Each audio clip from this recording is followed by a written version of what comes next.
వచ్చిన ఇన్కమ్లో వాళ్ళకి ఇవ్వాలంట కదా. మళ్ళీ వారం మీరు ఎప్పుడైతే చర్చికి వెళ్ళారో ఆ రోజు కానుక వేయాలి, 10% కాకుండా. ఈ జోలు ఒకటి పట్టుకుని తిరుగుతారు జనంలో, ఆ జోల్లో ఇట్లా వేయాలి, బాబు బిచ్చమని తిరుగుతారు, మొహం మీద తెచ్చేటట్టు అంటాడు. వేయకపోతే ఆడు అదోలో చూస్తాడు అక్కడ చర్చిలో. చాలామంది చెప్పారు బాధితులు.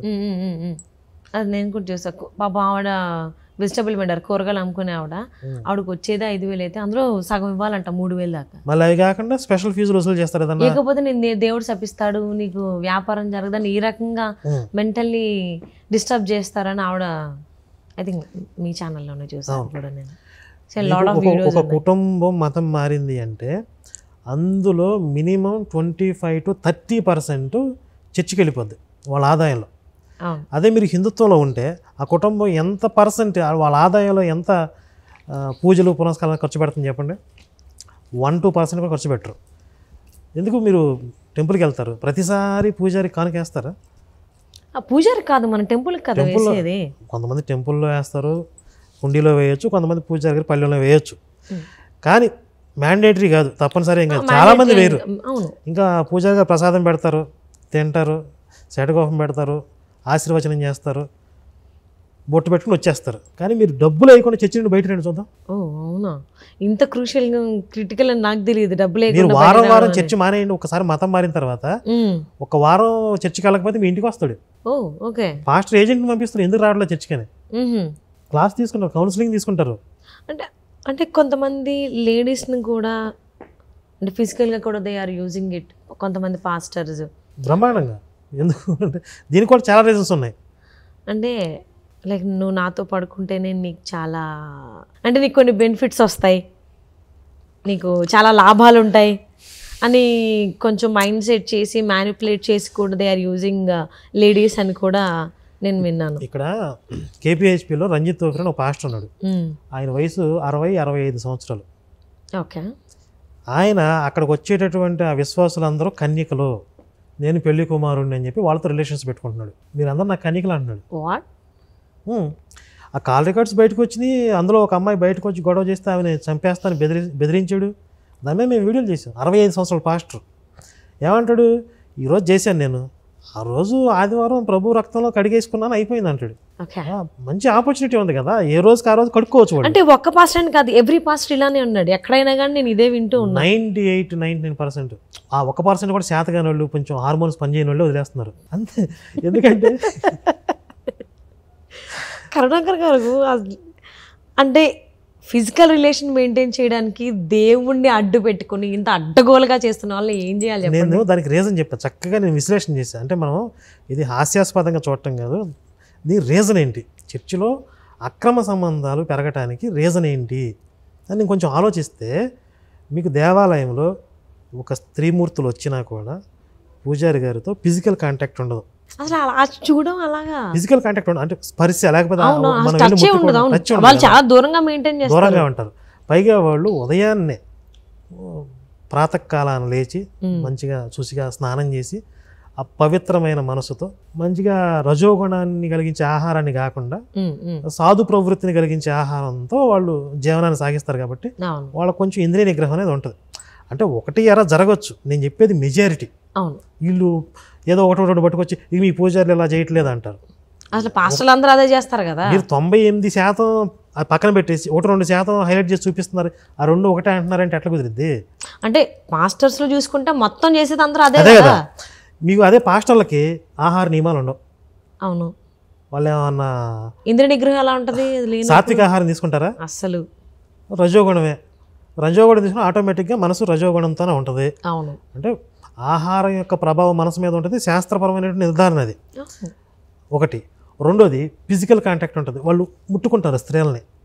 ఫిజికల్ కాంటాక్ట్ ఉన్నప్పుడు ఆటోమేటిక్గా కొన్ని హార్మోన్స్ యాక్టివేట్ అవుతాయి. తర్వాత ఏకాంతంలో కలుస్తారు స్త్రీలని, వాళ్ళు ఇంటికి వస్తారు. అవును, ఈవెన్ చర్చిలో కూడా సపరేట్ ఒక సెక్షన్ ఏకాంతంగా వచ్చి నన్ను కలవండి అని కూడా చెప్తారు. శాలెం రాజు అని ఒక పాస్టర్ చిలకలూరుపేటలో ఉంటాడు. అబ్బాయిలు అమ్మాయిలు ప్రార్థనలు చేయించుకోవడానికి వెళ్తారు, చదువుకునే అబ్బాయిలు అమ్మాయిలు. అబ్బాయిలకి ఏమో గుంపు ప్రార్థనలు పెడతాడు, అమ్మాయిలకి ఏమో సింగిల్గా పెడతాడంట. అబ్బాయిలు వచ్చారు, రండ్రా మీ మందంతా రండి అని మొత్తం ఆ మంద మొత్తానికి ఒకసారి ప్రార్థన చేస్తాడు. అమ్మాయిలు వస్తే ఒక్కొక్కరిని విడిగా తీసుకెళ్ళి ప్రార్థన చేస్తారు. 2-3 గంటలు చేస్తాడంట ప్రార్థన. ఒక అమ్మాయిని లోపలికి తీసుకెళ్ళి విడివిడిగా ఏకాంతంలో 2-3 గంటలు ప్రార్థన చేసేది ఏంటి? అంటే అబ్బాయిలు అయితే మనుషులు కాదా, లేకపోతే వాళ్ళ పాపాలు తీరా సపరేట్గా క్లాసెస్ తీసుకోవడానికి? మీకు అర్థం కాల పాయింట్ ఇక్కడ. అబ్బాయిలు అయితే గుంపుగా చేస్తున్నాడు మొత్తం అందరిని ఒకేసారి. అదే అంటున్నా, అమ్మాయిల్ని ఎందుకు అలా ఒక్కొక్కరికి 2 గంటలు కేటాయిస్తున్నాడు? వీడికి అమ్మాయిలతో పని ఉంటుంది కదా, అబ్బాయిలతో ఏం పని? వీడి గే అయితే అబ్బాయిలు సింగిల్గా చేసుకెళ్తాడు. పాయింట్, అది పాయింట్. అవును. ఇప్పుడు అంటే ఏకాంతం, స్పర్శ, ఆహార నియమాలు ఇన్ని ఉంటాయి. మీరు ఎలాంటి ఆహార నియమాలు తీసుకోకుండా ఏకాంతంలో స్త్రీలను కలిసి ముట్టుకుంటూ ప్రార్థన చేస్తే ఏమైంది? అక్కడ జరుగుతున్న అక్రమ సంబంధాలు. అవును, చాలా ఉన్నాయి, నేను విన్నాను. అంటే ఎవరైతే అమ్మాయిలు ఉన్నారో టీనేజ్ గర్ల్స్, సో ఎందుకు 2 గంటలు పాస్టర్ వచ్చి ప్రేయర్లో పాల్గొనండి అని అంటే ఎందుకు వాళ్ళు కానీ వాళ్ళ పేరెంట్స్ కానీ యాక్సెప్ట్ చేస్తున్నారు? ఎందుకు దాన్ని ఖండించట్లేదు? మా అమ్మాయి 2 గంటలు మీతో ఎందుకు టైం స్పెండ్ చేయాలనేటువంటి క్వశ్చనింగ్ ఆలోచన ఎందుకు రావట్లేదు? వాళ్ళు దైవజనులు అనుకుంటున్నారు వీళ్ళు. ఓకే, దేర్ ఈస్ సమ్ ట్రాన్స్.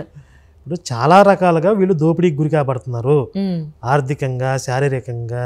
కొంతమంది బానిసత్వం చేస్తారు చర్చిల్లో, దాన్ని పరిచర్య అంటారు. పరిచర్య అంటే ఫ్రీగా సర్వీస్ చేయటం, బానిసత్వం చేయటం అనమాట. జీతభత్యాలు ఉండవు. ఇది ఒక రకమైన దోపిడీ, శ్రమ దోపిడీ, శారీరక దోపిడీ, ఆర్థిక దోపిడీ.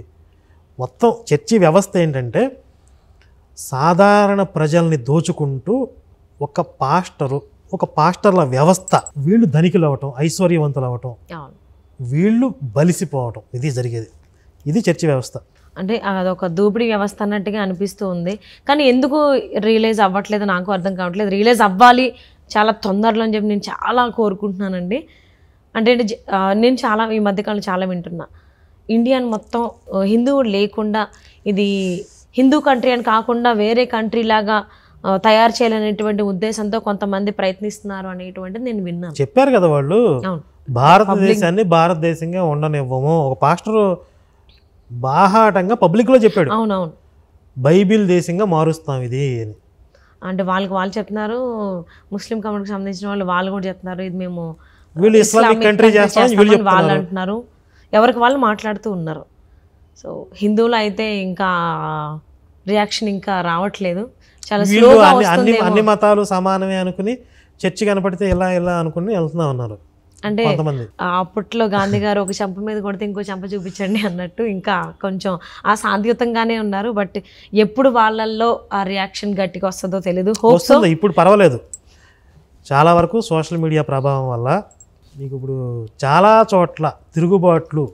అంటే ఇంతకుముందు మైకులు వేసుకుని ఇళ్ళ మీద దండయాత్రలాగా పడిపోయింది, గుంపులుగా ఎవరు పట్టించుకునేవాళ్ళు కాదు. కానీ ఈ రోజుల్లో చాలా వీడియోలు వస్తున్నాయి, ఎక్కడ పడితే అక్కడ అడ్డుకుంటున్నారు, తిరగబడుతున్నారు. మీకు ఎవడో పర్మిషన్ ఇచ్చాడు, ఎందుకు ఇక్కడికి వచ్చి ప్రచారం చేస్తున్నారు హిందువుల ఇళ్లలోకి అని చెప్పి ప్రశ్నించి వాళ్ళని పంపించేసిన వీడియోలు ఎన్నో ఉన్నాయి. అవును, అంటే కొన్ని విలేజెస్ లోనే వాళ్ళు టార్గెట్ కాబట్టి అక్కడి నుంచి అయితే వస్తుంది ఖచ్చితంగా. ఇంకా పెరిగింది, ఇంకా కొంచెం అగ్రెసివ్గా వస్తే ఇంకా హ్యాపీగా ఉంటుంది. నేను హ్యాపీ ఫీల్ అవుతాను ఫస్ట్ ఆఫ్ ఆల్, ఇంకా అగ్రెసివ్గా రావాలి అని. So I'm waiting for the chance. ఎవరైతే వచ్చి నన్ను అడుగుతారో వాళ్ళకి ఇంకా వయసుతో సంబంధం లేదు నాకు. అడిగారు, ఎప్పుడైనా పర్సనల్ గా మిమ్మల్ని మత మార్పిడి చేయడానికి ప్రయత్నించలేదు. అదే కదా నేను చూస్తుంది, మిమ్మల్ని ఎందుకు అలా వదిలేశారు? అంటే వాళ్ళ బారి నుండి తప్పించుకోవడం అంటే కనీసం అటెంప్ట్ చేయకుండా వదిలేయడం. నన్ను అయితే ఎవరు అటెంప్ట్ చేయలేదు. I'm waiting for that day, that chance. వయసుతో సంబంధం లేకుండా లెఫ్ట్ అండ్ రైట్ ఇస్తా అని నేను వెయిట్ చేస్తున్నా, ఈగర్లీ వెయిటింగ్ నేను నాకు ఆ ఛాన్స్ కోసం. ఇంత పబ్లిక్ లో చెప్పిన తర్వాత ఇంకెవరు వస్తారు? సో అంటే లైక్ నేను మోస్ట్లీ ఉన్నది ఇక్కడే హైదరాబాద్లో కాబట్టి నాకు ఆ ఛాన్స్ దొరకలేదు. మేబీ నేను ఏపీలో అక్కడే ఉన్నట్లయితే మేబీ నాకు ఆ ఛాన్స్ దొరికేదేమో. సో ఎక్కడో కరెక్ట్గా నేను వెంకటేశ్వర స్వామి దర్శనం చేసుకుని బయటకు వస్తున్నా. సో వాళ్ళ మెడలో అది ఉంది, నాకు అర్థం కాలేదు. ఈవెన్ మెడలో అది తీసుకుని వెంకటేశ్వర స్వామి దర్శించుకోవడానికి వచ్చింది ఏంటి అంటే చూస్తుంది అనమాట. షీఈ్ అబ్జర్వింగ్, ఎవరు ఉన్నారు ఏంటి ఎక్కడ మాట్లాడదాము అన్నట్టు. నేను కావాలని మాట్లాడుతుందేమో అని చెప్పి చుట్టూ తిరిగాను, కానీ ఆవిడ మాట్లాడలేదు. ఈలోపు మాకు టైం అయిపోయిందని నేను వచ్చేసా. అంటే తను మత మార్పిడి కోసం ట్రై చేస్తున్నారా లేదని నాకు తెలియదు.